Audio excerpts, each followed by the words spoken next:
What's up everyone? Welcome back to the channel. I'm Anthony Groves and today I've got a cool video for you.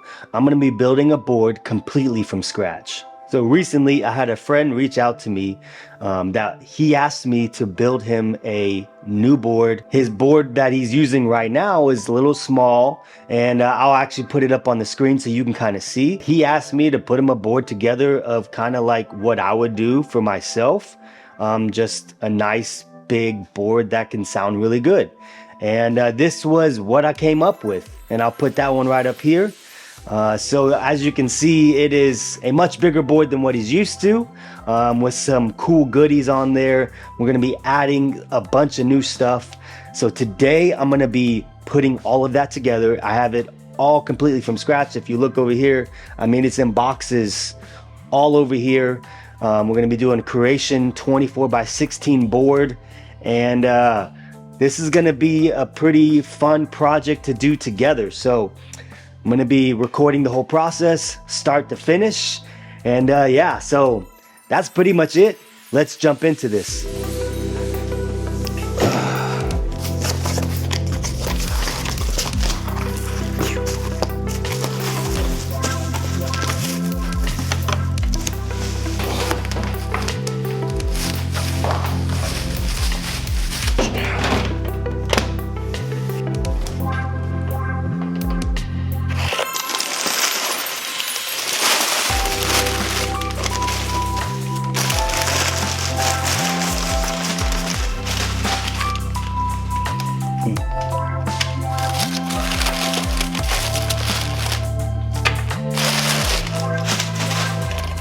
Had to get some of these, lift it up,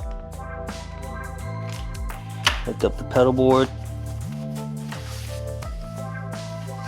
Here we go.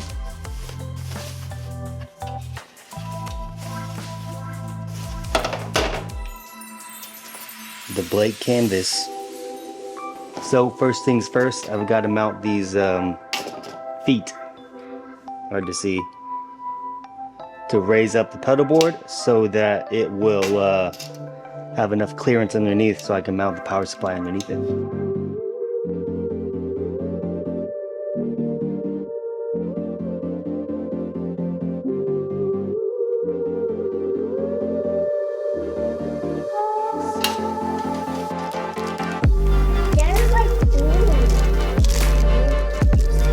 Is mine? No, I don't want one. Go on.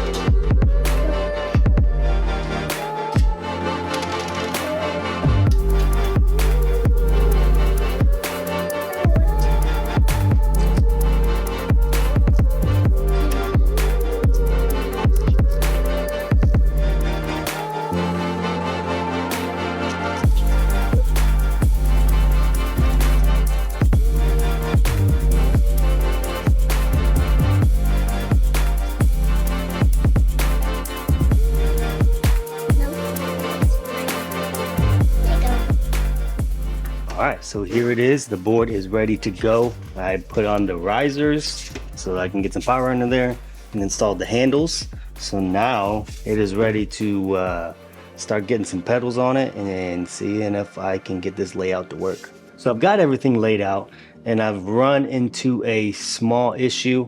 So this guy right here, Josh, who commissioned this build, had a Dunlop DVP4 that was modded by Schnobeltone, like mine, which has the tuner built into it, but apparently his went down and he had to replace it recently with one of these guys.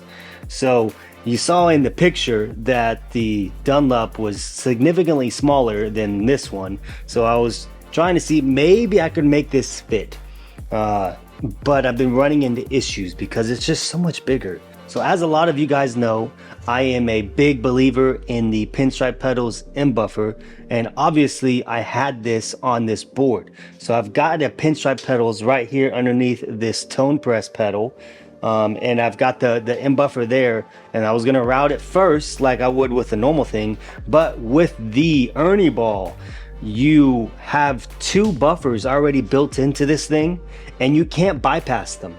And then you also can't bypass the tuner or volume section, you can't.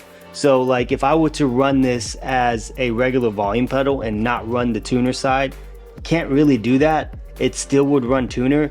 You would run input output and it would still feed the tuner. So like if you ran it post drives, it would still do that. Like it would, so it wouldn't be a good tuning option because it would be kind of far down the chain. So for me to make this work on this board, I have to come out of the output of the M buffer and go into the input of the Ernie ball, which the input is also buffered. So I would be putting a buffer into a buffer, and then I would use the send and return so I can send it to the tone press, maybe the rest of the drives, and then come back so I could have volume post my drive section. But also the send output of this is also buffered. So I would run a buffer into a buffer and then into another buffer, which would not make a lot of sense. Definitely would cause noise issues or just weird issues to have. So I talked to Josh and came up with a solution. I had to order it, but we're gonna do a regular Dunlop DVP4, just a regular, you know, non-powered one. And then I've got a rock stock tuner that I'll be able to squeeze in right up there up top, and I'll be able to fit all the pedals on here. So this guy is just not gonna work for us for this build. So hopefully it works for someone else, but it's not going to work for us today. Here is the layout of what it will be. Obviously this is the Dunlop will go around here. This will stay around here. And then I'll try and squeeze the rock stock tuner right in between there. And this is pretty much it. This is the layout. You can probably, it's hard to see, but a lot of this stuff is being raised up with my friend's risers. I'm using some stilts, some XL stilts. I'm using some scaffolds, which are bigger, and then I'm using some of these also stilts.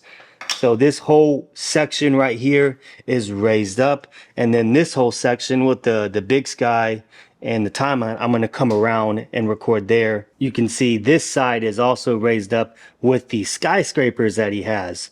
So I'm able to raise these up. There's also enough room for cable management and things to pass through. But you're able to have these up, raised up enough so that you can still reach all your pedals in the back row.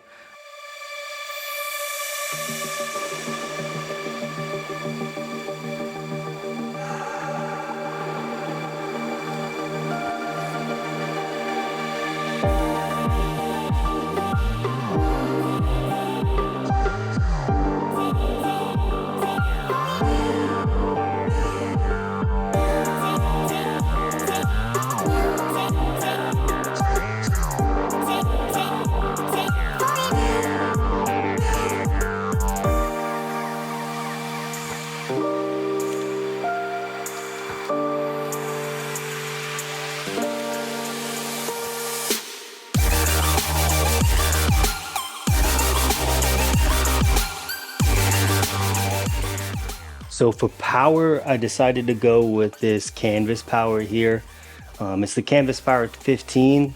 I wanted to do the canvas power 22 because there would be more than enough power for him to use for all of the pedals, plus if he added pedals later on or anything like that. But the power 22 is out.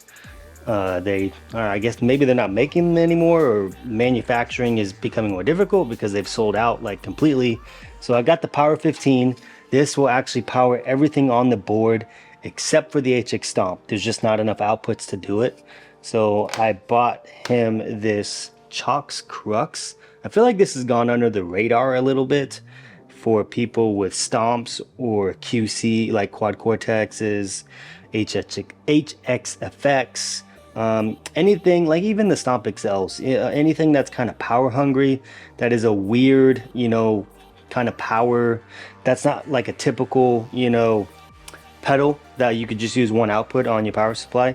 This little guy right here will power up the HX Stomp just fine, and it will plug into the 24 volt output of the canvas. You could use a Zuma, you can use the Chalks as well, the other Chalks, and this will come out of here, go into here, and then this little guy will run right into the HX Stomp and power it. So I just wanted to let you guys know that you can buy these things for like 70 bucks brand new on Amazon or whatever. So if you need to power your Stomp effects, HX effects, Quad Cortex, any of that, this little guy will power it, and it's 70 bucks, and it'll hook into any power supply that has a 24 volt output on it.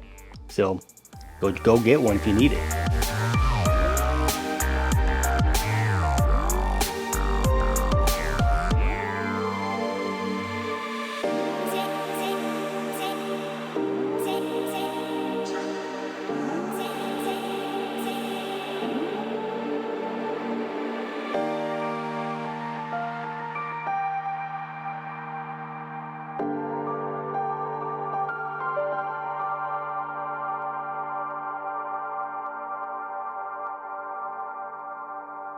So I had to take a couple days off of the project.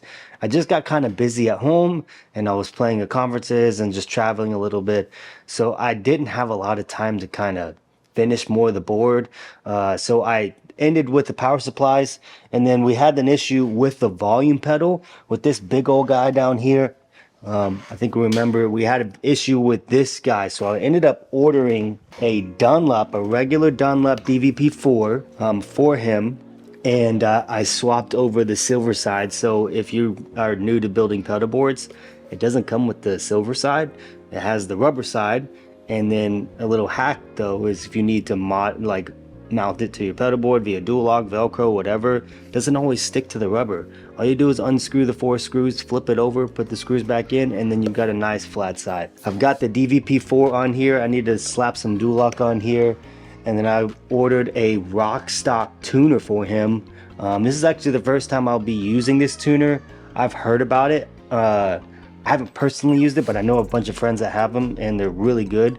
So we're gonna be using these two guys right here, putting them on the board today, and then I'm gonna start routing some cables.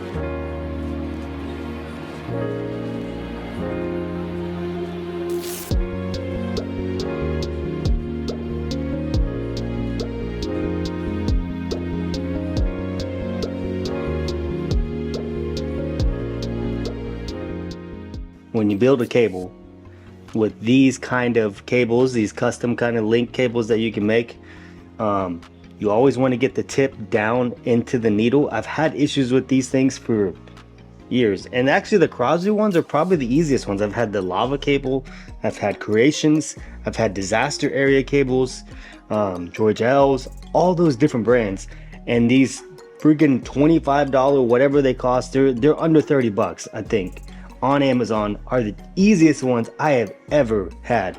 And they just are solid. All you do is you take an end like this, take the cap off, and you shove them in here.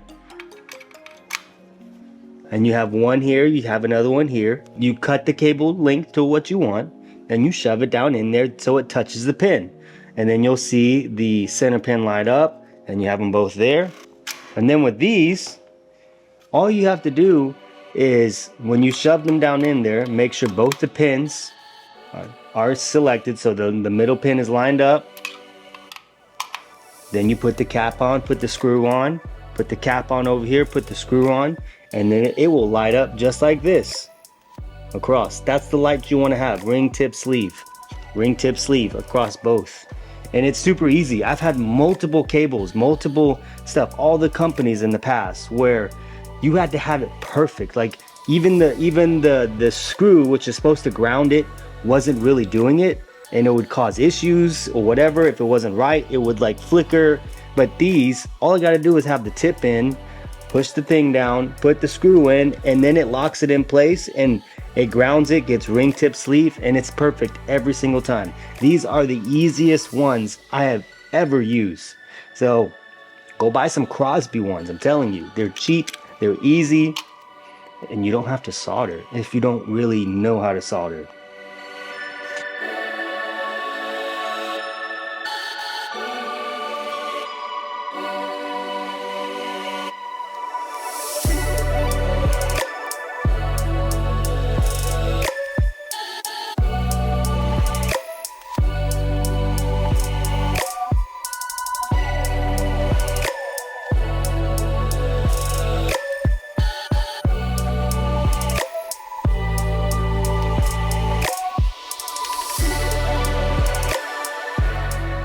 So let's do an overview of the board, of signal chain, and how I'm routing everything.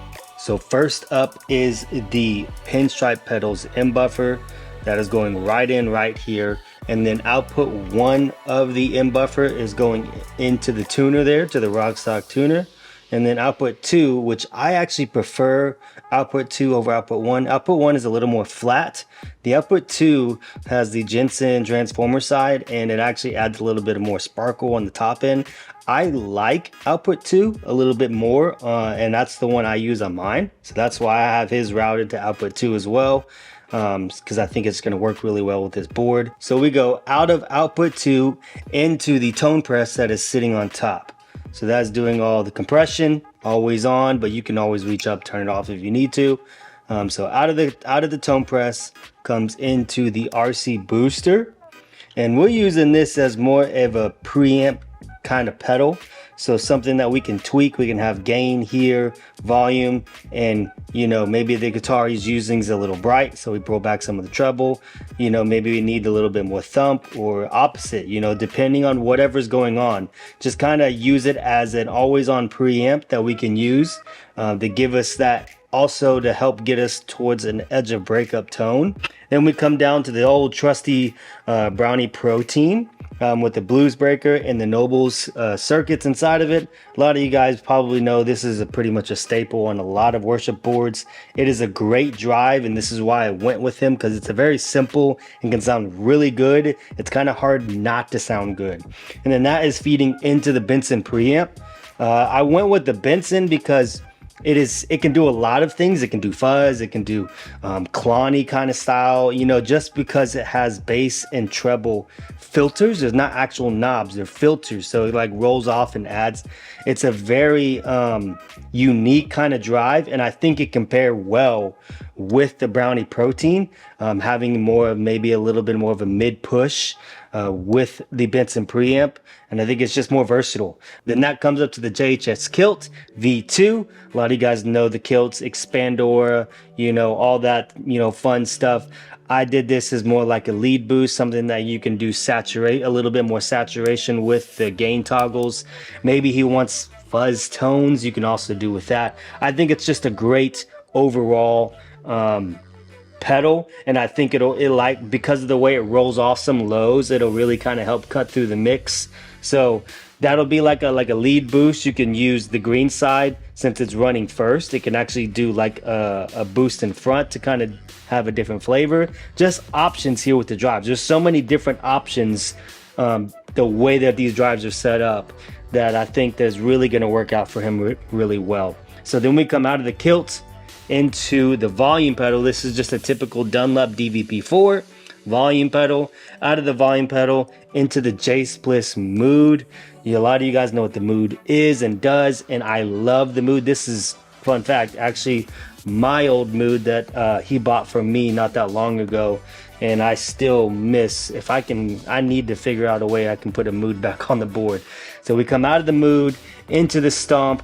The Stomp is a staple for me, and if anybody asks me to build them a board, there's probably always going to be a Stomp on that build, and that's what I gave with him. I gave him a Stomp. Right, we're going to run modulation, effects, microcosm kind of sounds that I run on mine. So all the stuff that we do on mine, I'm going to load it onto here, load it onto his, so he can have a plethora of options with effects, because you get 8 blocks to do whatever the heck you want with. And I think it's just a no-brainer. It's like a Swiss Army knife. We're going to use the MC6 Pro here to utilize all 8 blocks in the Stomp, and to adjust timeline and big sky and do tap tempo and all that stuff.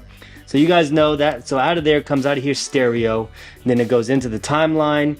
You guys know what the timeline does, you know what a Big Sky does. So both of these are stereo pedals, and then out of the Big Sky, that's gonna run into the dual tonexes here, and then into the pinstripe pedals. Plus with the polarity flip, which is something you need, there's a little switch down in there, kind of hard to see, a little switch down in there. You need the polarity flip with your running tonexes because some amps are just out of polarity like they normally are.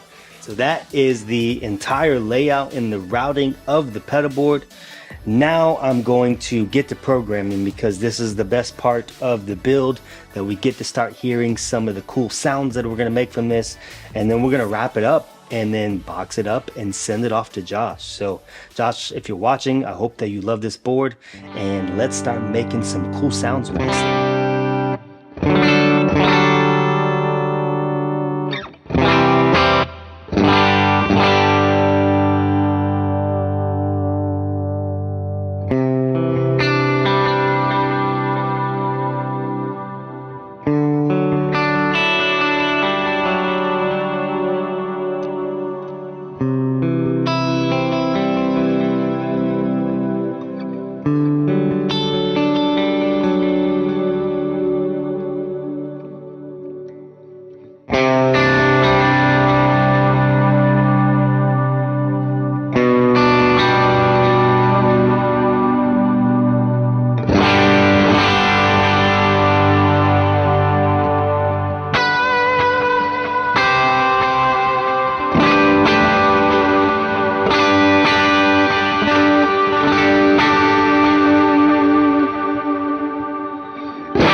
right, everyone, that is it.